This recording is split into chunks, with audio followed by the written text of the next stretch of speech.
ब्रह्मा वरुणेन्द्र रुद्र मरुतस्तुन्वन्ति दिव्यैस्तवैः वेदैः साङ्गपदक्रमोपनिषदैः गायन्ति यं सामगाः ध्यानावस्थिततद्गतेन मनसा पश्यन्ति यं योगिनो यस्यान्तन्न विदुःसुरासुरगणा देवाय तस्मै नमः।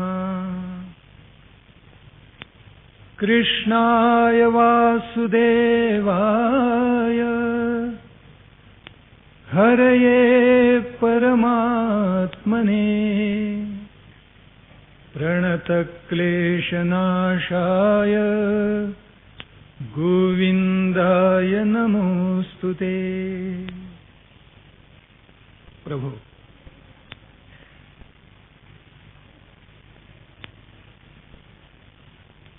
ज्यांच्या समर्थ आणि सामर्थ्यशाली पराक्रमी आणि तेजस्वी कराने आपल्या राष्ट्राला पुन्हा सावरलं, त्या स्वातंत्र्यवीर सावरकरांच्या अलौकिक चरित्राला आपल्या विशुद्ध अंतःकरणात धारण करण्यासाठी पुन्हा एकदा प्रबळ आणि सामर्थ्यशाली अशा नवराष्ट्राची निर्मिती करण्यासाठी, म्हणूनच या सरस्वतीच्या प्रांगणामध्ये उपस्थित असलेले सर्व राष्ट्रभक्त, सावरकर प्रेमी, पुणेकर बंधू आणि भगिनी, आजचे विशेष मान्यवर अतिथी आणि भविष्यातील नवराष्ट्राचं स्वप्न आपल्या हृदयात, आपल्या बुद्धीमध्ये जागरूक करण्यासाठी प्रतिदिनी येणारे, आपल्या दैनंदिनीमध्ये काही टाचण करणारे, प्रवचनकाराला प्रवचनानंतर आवर्जून भेटणारे, भारतीय इतिहासाबद्दल, हिंदू धर्म संस्कृतीबद्दल आस्था दाखवणारे महाविद्यालयीन तरुण आणि तरुणी आणि मोजकी वानरसेना,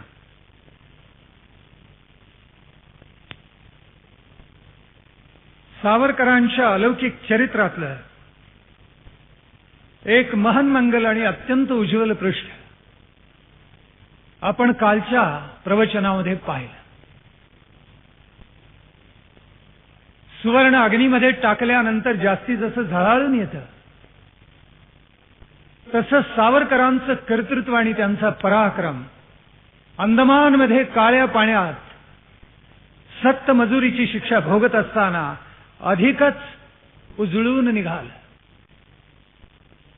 त्यांचा पराक्रम अधिकच व्यापक झाला, त्यांचं व्यक्तिमत्व बहुआयामी झालं.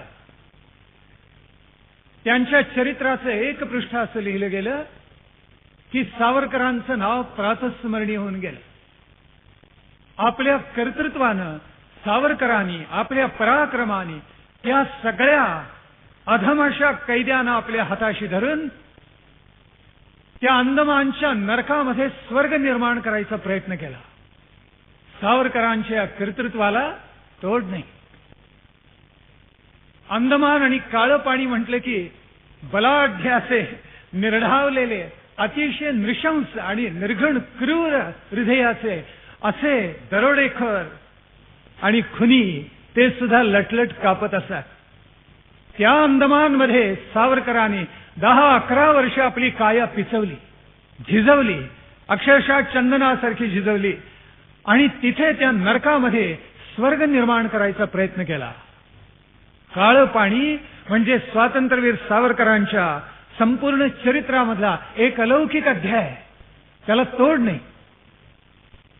कोणत्याही राजकीय महापुरुषाच्या वाट्याला असं काळं पाणी आलं नाही. ज्यांनी आकाश एवढी उंची गाठली, आकाशासारखी व्यापकता प्रगट केली, महासागरासारखी आपल्या विचारांची खोली ज्यानं प्रगट केली, अशा अलौकिक कर्तृत्वान, राजनीतिज्ञ, राजकारणपटू, अलौकिक व्यक्तिमत्वाला सावरकरांच्या इतकं कधी सोसावं लागलं नाही. टिळकांनीही सोसलं, अन्य क्रांतिकारकांनीही सोसलं. सूर्यसेनासारख्या क्रांतिकारकानेही सोसलं, पण सावरकरांनी जे सोसलं त्याला तोड नाही. महाभयंकर कालखंड आहे. 10-11 वर्ष सावरकर कसे राहिले असतील त्या अंदमानमध्ये काळ्या पाण्यावर. वाचताना अंगावर काटा येतो, ऐकताना अंगावर शहारे येतात. त्यांचं कर्तृत्व आणि पराक्रम ऐकून अंगावर रोमांच उभे राहतात. सावरकरांचं हे काळ्या पाण्याचं द्वंद्व अद्वितीय आहे. सावरकरांनी आपल्या आत्मवृत्तामध्ये लिहून ठेवलेलं आहे, बा वाचका, कदाचित तुला मी या काळ्या पाण्याचा अंदमानचा जो तपशील देतोय तो वाचताना कदाचित कंटाळा येईल, पण मग तुझ्या मनाशी अशी कल्पना कर की तुला वाचताना इतका कंटाळा येत असेल तर अनेक वर्ष तिथे ज्यांनी देह आपला पिसवला त्यांची तिथे काय अवस्था झाली असेल. काय सुंदर लिहून ठेवले स्वातंत्र्यवीर सावरकरांनी. आपण काल पाहिलं की 90% तिथे हिंदूच होते, 90-95% काळ्या पाण्यामध्ये. पण तरी सुद्धा त्यांच्यावर पहारा करणारे बलुची, त्यांच्यावर पहारा करणारे पठाण, त्यांच्यावर पहारा करणारे मुसलमान, मिर्झा खानासारखे ज्याला डोकंही नव्हतं आणि हृदयही नव्हतं, मार म्हटले की मार एवढंच त्याचं काम असे अत्यंत नृशंस पहारेकरी तिथे असत. आणि तरी सुद्धा त्यांना सावरकर पुरून उरलेले. एका तरुण हिंदूला मुसलमानांनी तिथे पाठवायचा प्रयत्न केला. त्यावेळेला जो पर्यवेक्षक होता त्याला आपल्या कोठडीमधूनच सावरकरांनी हाक मारली, खोलीमधून, आणि सांगितलं मला आपल्याशी काही बोलायचंय, मला विनंती अर्ज करायचा आहे. काय झालं म्हटल्यानंतर सावरकरांनी हकीकत सांगितली. त्यावेळेला तो मनुष्य म्हणाला, आपल्या पुरतं बोला, इतरांच्या बद्दल आपल्याला बोलायचा अधिकार नाही. त्यावेळी सावरकर म्हणाले, एका कैद्याबद्दल दुसऱ्यांनी तक्रार केली तर आपण ऐकून घेता आणि ती मान्यही करता. मग असं जर असेल तर इथे जो धर्मांतराचा प्रकार चालतो त्याच्या विरुद्ध आम्ही आवाज उठवला तर आपल्याला ऐकूनच घेतला पाहिजे.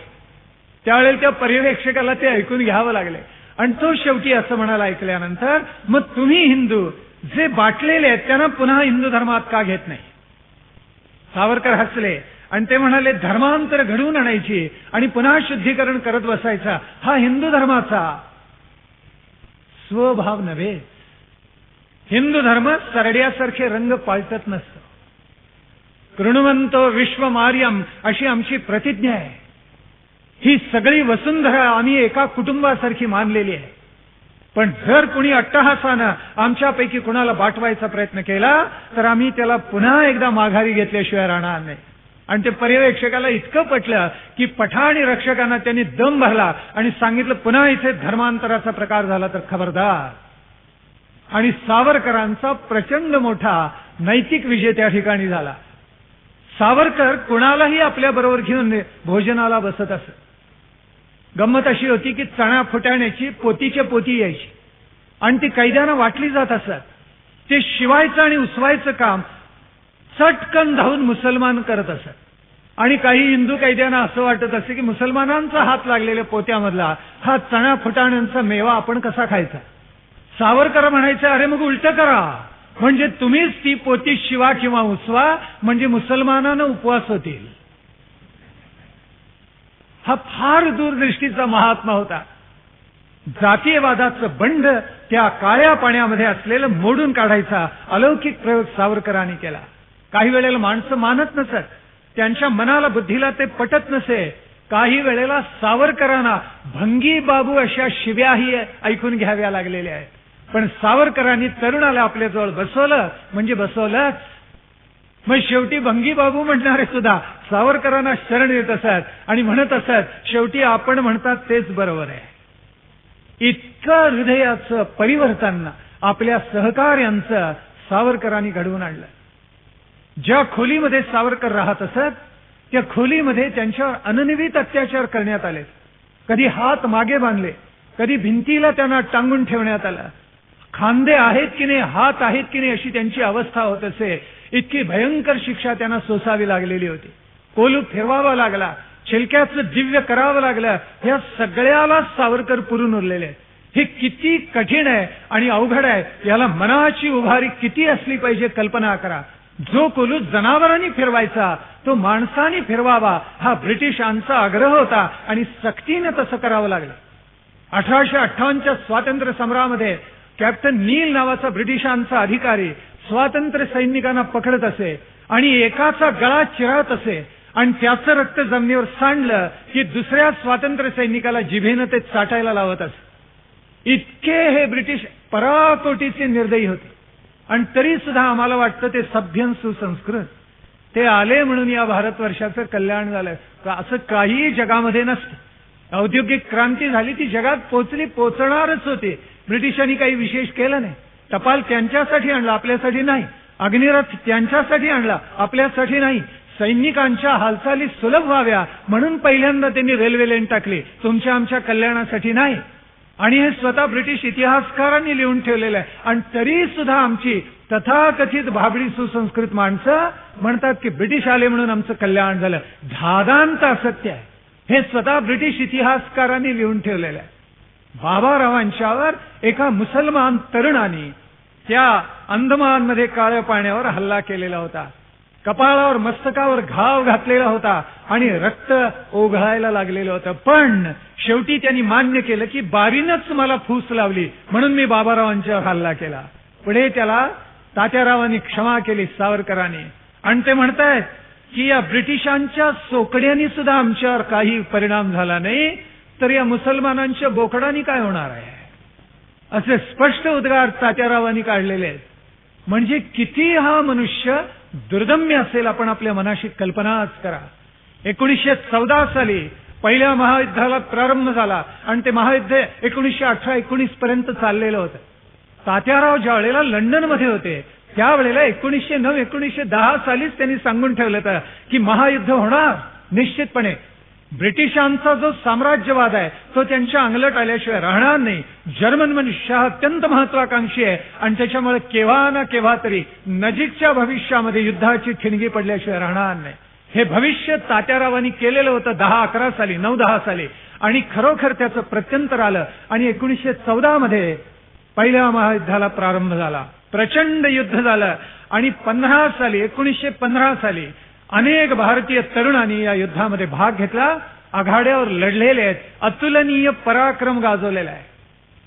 हिंदू समाजाला सांगावं लागतं, उठ, पराक्रमी आहे, शौर्यशाली आहे, तुझ्या ठाई अलौकिक शक्ती आहे. मग तो म्हणतो खरंच आहे, आता पराक्रम करतो. म्हणजे हिंदू समाज कोणासारखा आहे, आपल्याकडे नेहमी सांगतात हनुमंतासारखा आहे. हनुमंताला त्याच्या सामर्थ्याचं नित्य विस्मरण होत असे आणि विस्मरण होत असल्यामुळं त्याला कुणीतरी सांगावं लागायचं की बाबा रे, तुझ्याकडे केवढं सामर्थ्य आहे, तू कुणालाही पराभूत करशील. जांबुवान म्हणाला, हनुमंता तुला काय अवघड आहे, हा समुद्र सहज ओलांडून जाशील. त्यावेळी हनुमंत म्हटला, खरंच जातो आता. तसं हिंदू समाजाला जागा करावं लागतं आणि आठवण द्यावी लागते, अरे तुझ्यामध्ये एकजूट आहे, तू सामर्थ्यशाली आहेस, पराक्रमी आहेस, पराक्रम गाजव, या राष्ट्राला मोठं कर, की मग तो जागा होऊन कार्याला लागत असतो. 15 साली ज्या वेळेला हिंदू तरुण लढले आघाडीवर जाऊन, सावरकरांना इतका आनंद झाला. ते नेहमी म्हणत असत, आमच्या तरुणांनी सैन्यात गेलंच पाहिजे, त्याशिवाय ज्या वेळेला स्वातंत्र्य मिळेल राष्ट्राला त्यावेळेला आमचं सैन्य हे जागरूक आणि पराक्रमी कसं असेल. त्यांना युद्धाचा अनुभव पाहिजे, सीमा रेषेवर लढण्याचा अनुभव पाहिजे आणि म्हणून त्यांनी या सैन्यामध्ये सामील व्हायलाच पाहिजे, हा आग्रह तात्याराव नित्य करत असतात. आणि पराक्रम आमच्या तरुणांनी केला, जवानांनी. हे ऐकल्याबरोबर त्यांना इतका आनंद झाला, त्यांनी उद्गार काढलेले होते आणि त्या उद्गारामध्ये असं म्हटलेलं होतं की मला इतका आनंद झाला हे ऐकून, आमच्या तरुणांनी जवानांनी जो पराक्रम केला पहिल्या महायुद्धामध्ये.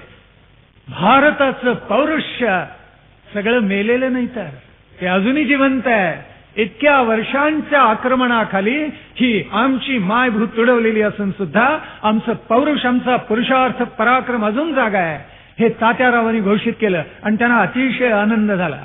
ज्या वेळेला पहिलं महायुद्ध चाललेलं होतं त्यावेळेला भारतीयांनी त्याचा फायदा करून घ्यायला हवा होता.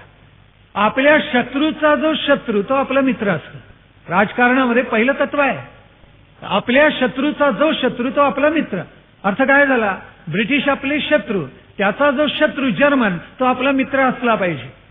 पण ज्याला राजकारण कधी कळलंच नाही अशी माणसं विपरीत वागत होती. भारतामधल्या एका पुढाऱ्याने जर काय केलं असेल तर जर्मन भारतावर येऊ नयेत म्हणून ब्रिटिशांना जास्तीत जास्त सैनिक पुरवून द्यायची कामगिरी केली. त्यांचं नाव गांधी. इतिहासामध्ये याची अनंत स्थळी नोंद केली. त्यांच्या चरित्रामध्ये इतकं उलटं सुलट आहे की त्यांच्या जीवनाला काही सूत्र आहे की नाही असं वाटून जात. सगळं उलटं सुलट. म्हणजे आपल्या राष्ट्राच्या हिताचं जे असेल ते डावलायचं आणि भलत्याच्या मागे लागायचं. खिलाफत चळवळ त्याच्याशी भारतीयांचा आणि हिंदूंचा काहीही संबंध नव्हता, पण त्याला 100% पाठिंबा गांधींनी दिलेला होता. आणि सावरकरांनी एकच सांगितलं तर खिलाफत चळवळ, खिलाफत म्हणजे भारतावरची आफत. तसंच झालं बरोबर. पुढे खिलाफत चळवळीचा काही उपयोग झाला नाही. आमच्या अनेकांना मात्र त्यात सोसावं लागलं. मुस्लिमांचं संघटन होऊन पुढे मोपल्यांचं बंड झालं आणि केरळमध्ये अनन्वित अत्याचार झाले. विशेषतः अनेक स्त्रियांवर बलात्कार झाले. हजारो माणसं बाटवण्यामध्ये आली आणि त्यावेळेला आर्य समाजाने जवळजवळ 2,500 ते 3,000 माणसं पुन्हा स्वधर्मामध्ये हिंदू धर्मामध्ये मागे घेतली. सावरकरांना हे सगळं दिसलेलं होतं. भविष्यामध्ये काय घडणार आहे हे दिसलेलं होतं.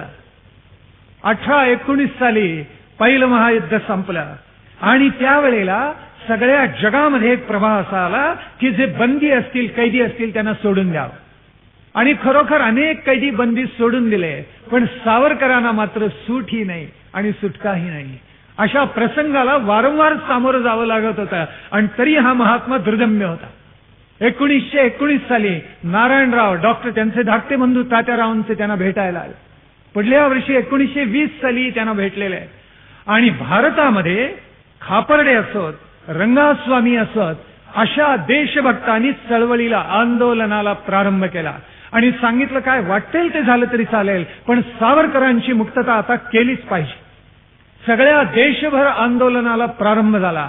लाला लजपतरायांनी अगोदरच लिहून ठेवलं होतं आणि तिथपासून जो प्रारंभ झाला तो खापर्डेंच्या पर्यंत अनेकांनी सांगितलं आता मात्र सावरकरांची मुक्तता झाली पाहिजे. त्यावेळेला पहिलं पाऊल ब्रिटिश साम्राज्याने माग घेतलं आणि तात्यारावांच्या छातीवर एक बिल्ला लावला जात असे. त्याला डी म्हणत असत. डी याचा अर्थ हा भयंकर खतरनाक कैदी याचा अर्थ होत असे. तो डी बिल्ला सावरकरांच्या छातीवरून पहिल्यांदा काढण्यात आला. म्हणजे एक पाऊल या ब्रिटिश साम्राज्याने माग घेतलं आणि सावरकरांच्या माथी जो आरोप केलेला होता की हा भयंकर खतरनाक कैदी आहे, तो आरोप जणू काही ब्रिटिश सरकारने पहिल्यांदा मागे घेतला. तरी सुद्धा सावरकरांना सोडण्याची भाषा होत नव्हती आणि सगळीकडून दबाव येत होता आणि परदेशी लोक सुद्धा आता लिहायला लागलेले होते. आपल्याला नवल वाटेल, पण लंडनमध्ये सुद्धा आवाज उमटलेला होता आणि अनेकांनी सांगितलेलं होतं की स्वातंत्र्यवीर सावरकरांची मुक्तता आता व्हायला पाहिजे. अनेक जण दडपण आणत होते आणि शेवटी स्वातंत्र्यवीर सावरकरांची मुक्तता होणार हे ठरलं. त्याच्या अगोदर काही घटना अशा घडून गेलेल्या होत्या की हरदयाळ निसटून गेलेले होते अमेरिकेमध्ये आणि त्यांना तिथे पकडण्यात आलेलं होतं आणि ही वार्ता ब्रिटिश सरकारने बारीला कळवलेली होती. 1914ची गोष्ट आहे. त्या बारीला इतका असुरी आनंद झाला, तो सावरकरांना भेटायला, जेवढ्या वाईट बातम्या तेवढ्या तो असुरी आनंदानं सावरकरांच्या कानावर घालतच. सावरकरांना तो म्हणाला, हा पहा बरं, आता लवकरच तुमचा एक मित्र तुमच्याबरोबर इथे राहायला येणार, तुम्हाला खूप आनंद होईल. नाही, सावरकरांना कळलेलं होतं हरदयाळांना अटक झालेली आहे, पण हरदयाळांनी अशा तुरी दिल्या अमेरिकन सरकारच्या हातावर की ते तिथून सुटले आणि युरोपमध्ये पळून गेले आणि त्याच्यानंतर अज्ञातवासात होते ते सापडलेच नाहीत आणि बारीचा पूर्ण पराभव झाला. गोपाल कृष्ण गोखले ज्या वेळेला गेले त्यावेळेला धावत येऊन बारीने ही वार्ता स्वातंत्र्यवीरांच्या कानावर घातली आणि तो म्हणाला, गोखले गेले ते नेमस्त, तुम्ही जहाल, जहालांचे जहाल, तुम्ही क्रांतिकारक, हातात शस्त्र घेऊन क्रांती करणारे. त्याला वाटलं तर सावरकरांना आनंद होईल. सावरकरांच्या डोळ्यामध्ये पाणी आलं, कारण गोखलेंची योग्यता, त्यांची सत्पात्रता सावरकर तात्याराव जाणून होते आणि म्हणून त्यांच्या डोळ्यात पाणी आलं. इतर कैद्यांना सुद्धा त्यांनी सांगितलेलं होतं की गोखलेंची योग्यता काय होती. ते नेमस्त होते, काही भीती त्यांच्या मनात ब्रिटिश सरकारबद्दल असेल, पण त्यांच्या ठाई काही सद्गुण होते हे आपल्या कृतीनं सावरकरांनी त्या बारीला दाखवून दिलं. बारीचा पराभव झाला. त्या रात्री त्यांनी आपल्या दैनंदिनीमध्ये एक नोंद केली. आणि त्या नोंदीमध्ये तो लिहिता झाला. त्यांनी लिहिलं की हे महाराष्ट्रीयन वरवर वेगळे वाटले तरी आतून मतलेले असतात, एकच असतात, असं त्या बारीने नोंद करून ठेवलेली आहे. आणि पुढे सावरकरांची सुटका होण्यापूर्वी तो आयरिश मनुष्य पळून गेला आयर्लंडला. सावरकरांच्या अगोदर भीतीनं त्यांनी स्वतःची मुक्तता करून घेतली. कारण दुसऱ्या महायुद्धाच्या अंततः त्याला भीती अशी वाटलेली होती की जर्मन लोक येणार आणि खरोखर येणार अशी परिस्थिती निर्माण झालेली होती. सावरकरांनी इतकं अलौकिक तिथे करून टाकलं त्या अंदमानामध्ये. जर्मन लोक पोहोचू शकले नाहीत. नंतर अंदमान त्याच वेळेला मुक्त झाला असता. पण सावरकर म्हणतात तसं टीचभर हिंदू राष्ट्र का होईना, टीचभर हिंदू राज्य का होईना, त्या अंदमानच्या कैदेमध्ये, त्या सेल्युलर जेलमध्ये आम्ही निर्माण करून दाखवलं. केलं स्वकर्तृत्वानं आणि स्वपराक्रमानं निर्माण करून दाखवलं. किती अवघड आहे. तिथली माणसं परस्परांना, मुसलमान लोक सुद्धा सलाम म्हणायचं विसरले आणि परस्परांना रामराम म्हणायला लागले. तात्यारावांच्या व्यक्तिमत्वाचा केवढा प्रभाव पडला असेल. रामराम मुसलमान लोक म्हणत आहेत, इतका प्रभाव पडला. भाषा शुद्धीचा प्रयोग त्यांनी त्या ठिकाणी केला. हिंदुत्वाची नक्की संकल्पना त्याच ठिकाणी त्यांच्या मनामध्ये रुजलेली होती. आणि आपल्या सगळ्या सहकार्यांना धीर देत असत आणि सांगत असत, अरे आपण सगळे हुतात्मे होणार आहोत.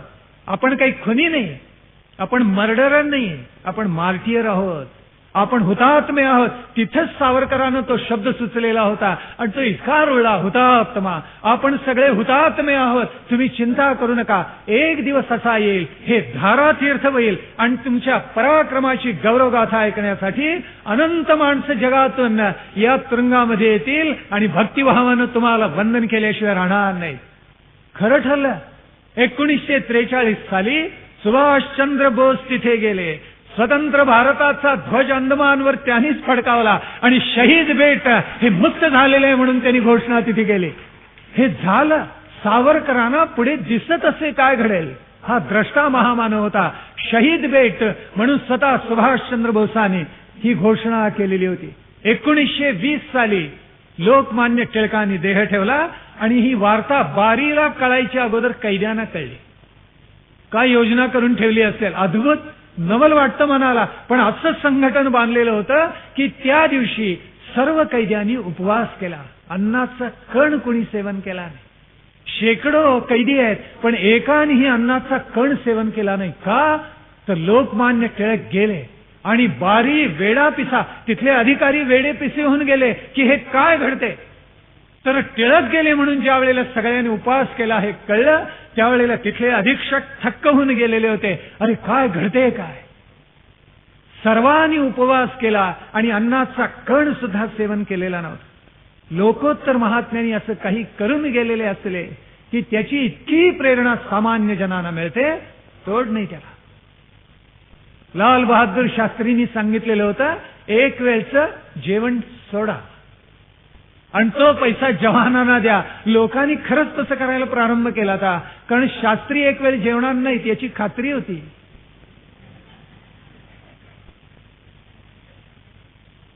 शास्त्रींचे कपडे पॅरिसहून धुवून यायचे नाहीत.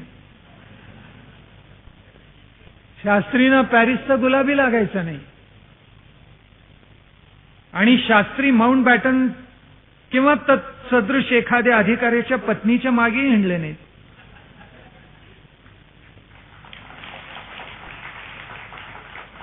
जो चारित्र्य संपन्न नेता असतो, अनुयायी त्याच्या मागे जातातच. इतिहासाचा अलिखित नियम आहे. काय विलक्षण घडलं बघा आपल्या इतिहासामध्ये सुद्धा. 1920 साली टिळक गेले आणि मग काही जणांना भारतवर्षाचं रान मोकळं सापडलं. नेहमी मनामध्ये असं येतं की शिवाजी महाराजांना आणि 15-20 वर्ष लाभली असती तर, लोकमान्य टिळकांना आणि 10-15 वर्ष लाभली असती तर या देशाचा इतिहास पालटून गेला असता. पण ईश्वर म्हणाला की स्वातंत्र्यानंतर तुम्हा आम्हा सगळ्यांनाच कष्ट करायचे आणि नव भारताची निर्मिती करायची, चांगल्या राष्ट्राची. म्हणून कदाचित त्यांनी कमी आयुष्य दिलं असेल. नाहीतर माधवराव 26-28 वर्षात का जगावे. 40व्या वर्षी अद्वितीय सेनापती थोरले बाजीराव पेशवे एहलोकाचा निरोप घेऊन का निघून जावे. आमच्यावर त्यांनी काही उत्तरदायित्व सोपवलं आणि सांगितलं, करा नवराष्ट्राची निर्मिती, जरा झिजा, जरा त्याग करा, म्हणजे काहीतरी घडेल. सगळ्या जगामधून दडपण आलं ब्रिटिश सरकारवर आणि शेवटी स्वातंत्र्यवीर सावरकरांची मुक्तता करावी लागली. जे कधी कोणाला वाटलं नव्हतं, आता तात्यांच्या मनाला सुद्धा स्पर्शलं नव्हतं, ते खरं ठरलं. आता त्यांची तिथून मुक्तता होणार. कैद्यांचा विश्वास बसेना, अनेक कैदी सद्गतीत झाले आणि कुशाबा पाटील या नावाचे कैदी होते तिथे अंदमानमध्ये. त्यांना तर रडू कोसळलं. ते गेले धावत, अनंत फुलं गोळा केलेली आहेत, चाफ्याची फुलं गोळा केली, त्याचा हार केला आणि धावत येऊन सावरकरांच्या गळ्यामध्ये घातला. त्यांच्या पायावर मस्तक टेकलेलं आहे आणि डसडसा रडले कुशाबा पाटील. आणि सावरकरांच्या डोळ्यात हे पाणी आलं, गहिवर आला आणि जाताना संदेश दिलाय, एक देव, एक देश, एक आशा, एक जाती, एक जीव, एक भाषा. आहा, काय सुंदर. एक देव, एक देश, एक भाषा, एक आशा, एक जीव. एक जन सुद्धा असले पाहिजेत, एक भाषा असली पाहिजे. अद्वैताचा संदेश 2 ओळीमध्ये तात्यारावांनी अवघ्यांना दिलेला होता. मुक्तता झाली आणि सावरकर अंदमानामधून बाहेर पडले. पुन्हा माघारी वळून त्यांना भारतामध्ये आणण्यात आलं. पण भारतामध्ये आणलं म्हणजे त्यांची मुक्तता झाली असा त्याचा अर्थ नव्हता. अजूनही ते तुरुंगामध्येच होते. त्यांना पहिल्यांदा आणलं आणि अलीपूरच्या तुरुंगामध्ये टाकण्यात आलं. त्यांना सोडलं, पण कुठून सोडलं? अंदमानमधून सोडलं. एका तुरुंगातून आणून दुसऱ्या तुरुंगामध्ये, अलीपूरच्या तुरुंगामध्ये टाकलं. बाबाराव सावरकर त्यांच्या बरोबरच होते. एवढं भाग्य की काही काळ त्या दोघांना एकत्र राहता आलं. राहिले दोघेही एकत्र. बाबाराव बरोबर होते. मग ब्रिटिश सरकारला वाटलं, नको रे बाबा, हे काहीतरी घोटाळे करतील, म्हणून बाबारावांना उचललं आणि विजापूरच्या तुरुंगामध्ये टाकलं. बाबारावांची प्रकृती इतकी ढासळलेली होती, पण इतकं क्रूर सरकार होतं की हा मेला तरी चालेल, त्याचं सोयर सुतक ब्रिटिश सरकारला नव्हतं. विजापूरमध्ये अत्याचार झाल्यानंतर त्यांना उचलण्यात आलं आणि साबरमतीच्या तुरुंगात ठेवलं. साबरमतीच्या बाबारावांना. आणि तिथेही त्यांची काया झिजली. काय इतिहासाचे संकेत असतात, खरोखर आश्चर्य वाटतं मनाशी. तिथेही त्यांची काया झिजली आणि पुढे मात्र त्यांची मुक्तता 22 साली करण्यात आली. पण त्याच्या अगोदर बरंच नाट्य घडायचं होतं. अलीपूरच्या तुरुंगामध्ये तात्याराव आले. विनायकराव आल्यानंतर त्यांच्या मागची सक्त मजुरी अजून सुटलेली नव्हती. कोलू नव्हता, पण छिलक्यातून सुटका झालेली नव्हती. अजून ते चराट होता. अजून हात फाटतच होते, रक्त वाहत होतं, घट्टे पडत होते. अजून ते सगळं काम त्यांना करावं लागत होतं. 1919 साली स्वातंत्र्यवीर सावरकर इतके आजारी पडले. ते खरं तर 3 वेळेला ते प्रचंड आजारी पडले अंदमानमध्ये असताना. पण 1919 साली इतके आजारी पडले की शेवटी नाईलाजानं अधीक्षकांनी त्यांना हलवलं आणि तिथल्या रुग्णालयामध्ये ठेवलेलं होतं. त्याला भीती वाटली, आता मरतील. पण अनादि मी, अनंत मी, अवध्य मी भला, मला मारेल असा कोण रिपू आहे, मृत्यू तरी आहे का, अशी दुर्दम्य आशावादी रचना त्यांच्या हृदयाची केव्हाच होऊन गेलेली होती. त्यांच्या बुद्धीमध्ये हाच भाव होता तात्यारावांच्या. आणि म्हणून अनादि मी, अनंत मी, अवध्य मी भला, हे खरोखर त्यांच्या हृदयाचं गुंजन होतं. 1919च्या अत्यंत अवघड दुखण्यामधून तात्याराव पुन्हा एकदा उठले. पुन्हा त्यांना एका दुखण्याला सामोरं जावं लागलेलं होतं. पण आता काया इतकी कृश झालेली होती. धप्प गोरे तात्या काळवंडलेले होते. हाडाचा सापळा फक्त शिल्लक राहिलेला होता. सगळी चरबी झडलेली होती. आणि नारायणरावनी ज्यावेळेस डॉक्टरच होते, बंधू त्यांचे बाळ, त्यांनी पाहिलं, त्यांच्या डोळ्यामध्ये पाणी आलं की हा आपला कसा तेजपुंज, व्यायाम केलेला, सुदृढ प्रकृती, आखीव रेखीव आकृती असलेला हा आपला वडील बंधू, आज याची काय अवस्था झालेली आहे. अक्षरशः कृश हाडं काढत एवढी शिल्लक राहिलेली, काळवंडलेले होते, पण बुद्धी सतेज होती.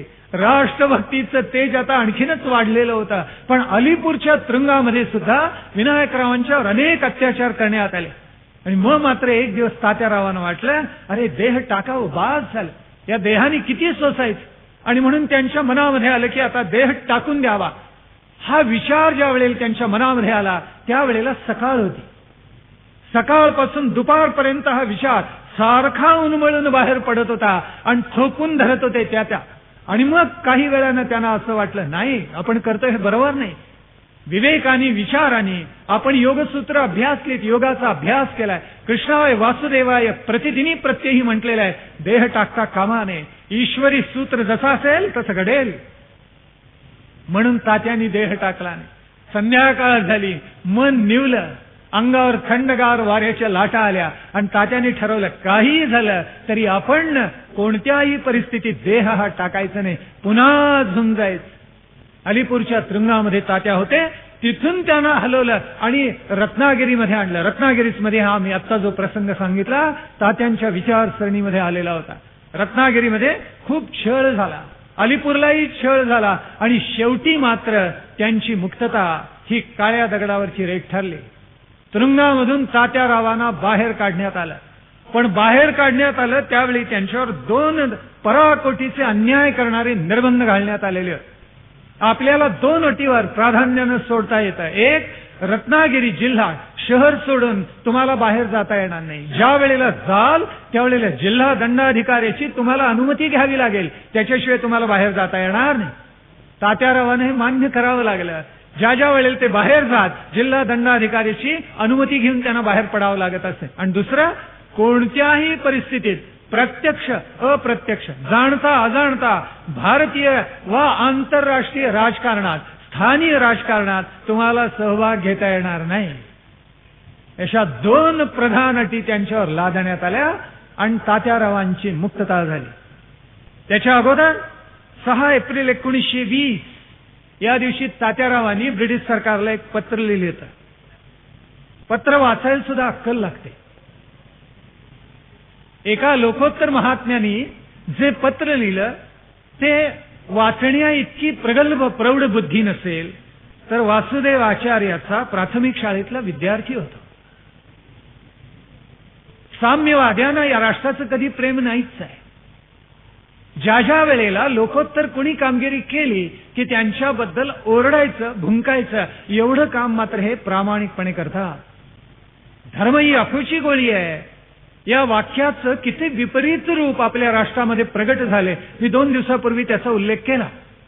साम्यवादी लोकांच्या पुढे, कम्युनिस्ट लोकांच्या पुढे जो धर्म आहे तो ख्रिश्चन धर्म आहे, हिंदू धर्म नाही असं लक्षात घ्या. लेनिननी आणि त्याच्या अनुयायांनी धर्म ही अफूची गोळी म्हटली. त्यांच्या डोळ्यासमोर ख्रिश्चन धर्म होता, हिंदू धर्म कधीही नव्हता. पण आपण त्याचा विपरीत अर्थ काढत गेलो म्हणून हिंदूनं सावध व्हा. काही जणांना प्रौढी वाटते, मी नास्तिक आहे, नाश करताय देशाचा, दुसरं काय करताय. विवेकानंदानं विचारलेलं होतं अमेरिकन शिष्याने की तुमचा अंशावतार कशासाठी झाला. ते म्हणाले इथल्या सगळ्या श्रद्धा मोडलेल्या आहेत, भारतामधल्या त्या श्रद्धा पुन्हा प्रस्थापित करायला माझा जन्म झालाय. या देशामध्ये अस्तिक्यभाव पुन्हा जागावा म्हणून माझ्या मनामध्ये हाच उत्कट भाव आहे की अस्तिक्यभाव श्रद्धा प्रस्थापित करावी. मग आमचे इतके शहाणे पूर्वज असतील तर आमचं शहाणपण काय असेल. स्वातंत्र्यवीर सावरकरांनी त्या पत्रामध्ये लिहिलेलं होतं, आकाशामधले सूर्य आणि चंद्र, प्रचंड पसरलेलं आकाश, ही पृथ्वी म्हणजे एका दृष्टीनं सर्वांची पितृभूमी आणि मातृभूमी आहे. भारताने जगाचं एक कुटुंब करायचं अलौकिक स्वप्न पाहिलेलं आहे.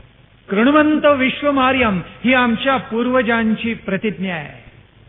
आमची धारणा अशी आहे की अनंत पेशींचा एक पिंड होतं, त्या पिंडापासून व्यक्ती होते, व्यक्तीचं कुटुंब होतं, कुटुंबाचा समाज होतो, समाजाचं राष्ट्र होतं, राष्ट्राचं महाराष्ट्र होतं आणि अवघ्या विश्वाला आलिंगन देतं. ही भारतवर्षाची धारणा आहे. अनादि अनंत कालखंडापासून ती चालत आलेली आहे.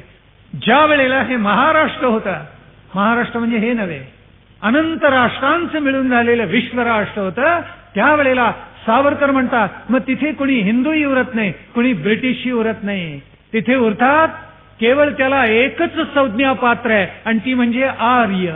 कृण्वन्तो विश्वमार्यम ही आमची प्रतिज्ञाच आहे मळे. आणि असा उदात्त भाव माझ्या मनामध्ये बुद्धीमध्ये धारण करून आजपर्यंत मी माझ्या आयुष्याची वाटचाल केलेली आहे आणि ती करत राहणार आहे. आर्य हे हिंदूंचं गौरवशाली स्थान आहे. हे 1858 नंतर ब्रिटिशांच्या फार लवकर लक्षात आलं. त्यांनी एक समिती नेमली आणि त्या समितीचा अध्यक्ष होता जोन्स. त्या जोन्सला सांगितलं हिंदूंचं मर्मस्थान शोधून का. तो म्हणाला आर्य मर्मस्थान आहे यांचं. मग त्याला ब्रिटिश अधिकाऱ्यांनी सांगितलं मग तू असं कर की आर्य इथले नव्हतेच असा सिद्धांत मांडून टाक. आणि मग त्यांनी मोठा ग्रंथ लिहिलेला आहे जोन्सनी, त्या समितीने त्यात लिहिलेलं आहे आर्य इथले नव्हतेच, परप्रांतातून नवे परदेशातून आले. स्वतः लोकमान्य टिळकांनी हा सिद्धांत मांडलेला होता. पण 1901 साली स्वतः लोकमान्य टिळकांनी आपला मांडलेला सिद्धांत खोडला आणि पुन्हा लिहिलं की आर्य कुठूनही बाहेरून आलेले नाहीत, ते या भारतवर्षामधलेच आहेत. कारण भारतवर्षाच्या सीमारेषा इतक्या प्रचंड होत्या कारण अन्य धर्म कुठले निर्माणच झाले नव्हते. अन्य धर्मीय नव्हतेच मुळामध्ये. अन्य कुठेतरी लांबवर दूरवर जंगलामध्ये वन्य प्राण्यासारखी माणसं राहत असताना भारतवर्षाची संस्कृती कळसाला जाऊन पोचलेली होती. आणि म्हणून आर्य बाहेरून आले नाही पण आर्य बाहेरून आले हा सिद्धांत जोन्सनी मांडला. आता योग तरी कसे असतात इतिहासामध्ये, त्यांनी तो एवढा मोठा ग्रंथ छापला. हा सिद्धांत ज्या पृष्ठावर छापला गेला तो पृष्ठ क्रमांक आहे 420. काय इतिहासात काही योग इतके गंमतशीर जुळून येतात. ही त्यांची 420 गिरी आमचे इतिहासाचे जे मर्मज्ञ आहेत त्यांनी बरोबर ओळखलेली होती. तात्यारावांनी तर ती केव्हाच ओळखलेली होती, जाणलेली होती. आमच्याकडे जो जो म्हणून इतिहास लिहिला गेला तो जितका विकृत करता येईल तितका ब्रिटिशांनी केलेला होता. म्हणून टिळकांनी लिहिलेला असो, सावरकरांनी लिहिलेला असो, सावरकरांनी केलेली इतिहासाची मीमांसा असो, आपण त्याच्याकडे फार जागरूकतेनं पाहिलं पाहिजे. त्याचं विश्लेषण आपल्याला करता आलं पाहिजे. तो इतिहास आपण वाचला पाहिजे. त्या इतिहासाची बलस्थानं आपल्या हृदयात बुद्धीत सदैव तेजपुंज राहिली पाहिजेत. तात्यारावांच्यावर निर्बंध घालण्यात आले आणि त्यांचा मुक्काम रत्नागिरीला झाला. रत्नागिरीला हा मुक्काम ज्या वेळेला तात्यांचा होता तरी तेज कधी लपत नाही. भगवान श्रीकृष्ण कुंभारवाड्यामध्ये पांडवांना भेटायला गेले. त्यावेळेला युधिष्ठिर म्हणाला कृष्णा, फक्त कृष्णाला कळलं पांडव आहेत, बाकी कुणाला कळलं नाही. त्यावेळी तो म्हणाला की कृष्णा तुला कसं कळलं की आम्ही इथे आहोत. त्यावेळेला भगवान श्रीकृष्ण हसले आणि सगळ्या पांडवांना म्हणतायत अरे अग्नी कधी लपत नाही बरं, तुम्ही पांडव अग्नीसारखे तेजस्वी आहात. तात्यांच्यावर किती निर्बंध घातले तरी त्या धुरातून पुन्हा अग्नीची ज्वाला रत्नागिरीमध्ये सुद्धा पुन्हा प्रगट झाली आणि तात्यारावांनी तिथे अलौकिक कार्य करून दाखवलं. तात्याराव शिरगावला जात असतात. रत्नागिरीपासून जिल्हा दंडाधिकाऱ्याची अनुमती घेऊन ते मुंबईमध्ये गेलेले होते आणि मुंबईमध्ये ते ज्या वेळेला गेले अगोदर त्यांना एक थैली देण्यात आलेली होती. सत्कार झाला, प्रचंड सत्कार झाला रत्नागिरीमध्ये. आणि रत्नागिरीच्या मंडळींना इतकी भक्ती होती तात्यारावांच्या बद्दल, त्यांना मोठी थैली देण्यात आली आणि तात्यारावांनी ती सानंद स्वीकारली. का? आपल्या संघटनेचं कार्य वाढावं म्हणून. तात्यारावांची ज्या वेळेला मुक्तता झाली त्यावेळेला शिवरामपंत परांजप्यांचा काळ आता पालटला. ते काळ हे वृत्तपत्र आता वेगळंच बोलायला लागलं. आणि कुणीतरी सावरकरांना म्हटलं की आता काळचं स्वरूप असं आहे. त्यावेळी ते म्हणाले मी हा नवा काळ जाणत नाही, फक्त जुना काळ मला माहिती आहे. इतिहासामध्ये त्यांनी जे तेज प्रगट केले ते मला माहिती आहे, हे तात्याराव बोलले. पण मुंबईमधल्या एका आंग्ल वृत्तपत्राने किती घाण लिहावं तितकं लिहिलं. Times of India. कारण त्यांची पाळमुळं इंग्लंडच्या राणीच्या पायाशी, तिथे ते लोटांगण घालणार आणि स्वतंत्र भारताला सुद्धा अजूनही त्याच शिव्या घालणार. त्यावेळेला तर स्वातंत्र्यवीर म्हणजे जे क्रांतिकारक होते ते टाइम्स ऑफ इंडियाला काय म्हणत असत? टाइम्स ऑफ इंडियाला म्हणत असत बोरीबंदरची थेरडी. अतिशय राग होता मनामध्ये आणि ते म्हणत असत तात्यारावांची मुक्तता झाली आणि त्यांना रत्नागिरीला ठेवण्यात आल्याबरोबर त्यांनी काय लिहिलं असेल टाइम्स ऑफ इंडियाने. आज सुद्धा सगळी वृत्तपत्र आपल्या विरुद्ध. या देशामध्ये 85% हिंदू आहे पण टाइम्स ऑफ इंडिया हिंदूंच्या विरुद्ध. दक्षिणेकडे हिंदू नावाचा गट आहे. प्रतिदिनी टाइम्स ऑफ इंडिया सारखं हिंदू नावाचं वृत्तपत्र येतं, ते सगळ्यात हिंदूंच्या विरुद्ध. काय नवल आहे, नाव हिंदू ते तरी बदलावं त्यांनी. फ्रंटलाईन हिंदूंच्या विरुद्ध, इंडिया टुडे हिंदूंच्या विरुद्ध, द वीक हिंदूंच्या विरुद्ध. जेवढी म्हणून भारतामध्ये जास्तीत जास्त खपाची नियतकालिका आहे ती सगळी हिंदूंच्या विरुद्ध आहे. आदित्य प्रतिष्ठानचं स्वप्न आहे की हिंदूंचं मनोगत प्रगट करणारं आणि गोधराची सत्यता सांगणारं असं एक अलौकिक नियतकालिक हिंदी आणि आंग्ल भाषेमधलं असलं पाहिजे. कराल का मदत? गेली 10 वर्ष हा विचार मी सारखा बोलून दाखवत आहे. कारण हिंदूंचं प्रतिनिधित्व करणारं नियतकालिकच नाही. त्याच्यामुळे हिंदूंच्या विरुद्ध इतकं लिहिलं जातं. आपण दूरदर्शनच्या सगळ्या वाहिन्या बघा, विशेषतः आंग्ल भाषेच्या, ते सगळं हिंदू विरुद्ध सांगत असतात, सातत्याने सांगत असतात. आणि जेवढा समाजवादी प्रचार करता येईल तेवढा करत असतात. जगाला असं वाटावं की हिंदू नालायक आहेत, अतिशय वाईट आहेत आणि सांप्रदायिक आहेत. खरं तर इतके उदार आहेत हिंदू. हिंदूंच्या इतकी सहिष्णुता, उदारता जगामध्ये कुणाजवळ असणार नाही. पण ही दुष्ट बुद्धी आहे. टाइम्स ऑफ इंडियानी सावरकरांच्या बद्दल लिहिलेलं होतं, ब्रह्मदेशचा राजा जो थिबा, त्याला ब्रिटननी कैद केला आणि कुठे ठेवला? रत्नागिरीमध्येच ठेवलेला होता आणि तिथेच तो झिजून झिजून मेला. आता सावरकरांना सुद्धा तिथेच ठेवण्यात येत आहे. म्हणजे काय सूचित करत होते पहा. इतकं हे टाइम्स ऑफ इंडिया कार पराकोटीचे दुष्ट. पण हा नाही मेला, पुरून उरला. 14 वर्ष स्वातंत्र्यवीर सावरकरांनी तुरुंगात काढली. त्यातली 10-11 वर्ष अंदमानमध्ये काढलेली होती आणि 13 वर्ष पुढे रत्नागिरीचा निर्बंध सोसला. इतकं सोसणं जगात मला वाटते कुणाच्याही वाट्याला आलं नाही. 27 वर्ष तुरुंगासारखंच नजर कैद, पहिली सक्त मजुरी आणि दुसरी नजर कैद. 14 वर्ष पहिला तुरुंगवास आणि नंतर 13 वर्ष निर्बंधामध्ये राहिलेले आहेत तात्याराव. हा भयंकर घडले त्यांच्या चरित्रामध्ये. पण ते हसत हसत सोसले आणि नवीन काही घडवून दाखवलेलं आहे. जिल्हा दंडाधिकाऱ्याची अनुमती घेऊन तात्याराव मुंबईला गेले आणि मुंबईला गेल्यानंतर योग असा आला की तिथे शौकत अलीची भेट झाली. शौकत अली आणि मोहम्मद अली हे काँग्रेसला फार प्रिय होते. फार प्रिय की शौकत अली मोहम्मद अली असल्याशिवाय काँग्रेसचं अधिवेशनच व्हायचं नाही. काय प्रेम असलं पाहिजे. आहा. शौकत अली हा सावरकरांच्या बरोबर संवाद करता झाला मुंबईमध्ये आणि तो संवाद असा घडलेला आहे आणि शौकत अलीचं पार पारिपत्य शब्दांनी करून टाकलं तात्यारावांनी. तो शौकत अली म्हणाला, तुमच्या कर्तृत्वाचा मला अभिमान वाटतो, पण हिंदू संघटनाची तुम्ही जी चळवळ चालवली ती थांबवा पहिल्यांदा. त्यावेळेला सावरकर हसले आणि ते म्हणाले, अवश्य थांबवू, पहिल्यांदा खिलाफतीची चळवळ तुम्ही बंद करा, आम्ही हिंदू संघटनेची चळवळ बंद करतो. त्यावेळी तो म्हणाला, असं करणार नाही, आमचा तो महाप्राण आहे. मग सावरकर म्हणाले, हिंदू संघटन हाही आमचा महाप्राण आहे. त्यावेळी तो चिडला किंचितसा आणि तो म्हणाला, आम्ही हे संघटन करतच राहणार, पण मी तुम्हाला एक इशारा मात्र देतो की तुम्ही हा सगळा प्रकार जो चालवलाय आणि हिंदूंना चिथावणी देत आहात, खरं तर ते हिंदू संघटन होत. यात काय चिथावणी होती? हिंदूंनी एकत्र यावं, नवराष्ट्र निर्माण करावं, राष्ट्राला स्वातंत्र्य मिळवावं, याच्यासारखा दुसरा सात्विक विचार नव्हता. पण शौकत अलीला ते वाकडं वाटायचं, कारण या राष्ट्राला स्वातंत्र्य मिळूच नाही हीच भूमिका होती त्याच्या मनामध्ये. आणि म्हणून तो म्हणाला की पहा, तुम्ही हिंदू संघटन करता, हिंदू लोकांना एकत्र आणता, त्याची चीड मुसलमानांच्या मनामध्ये. चुकून जर काही झालं ना तर पहा बरं सावरकर, म्हणजे गर्भित धमकी देतोय की आम्ही मारू तुम्हाला म्हणून. सावरकर हसले आणि म्हणाले, अहो,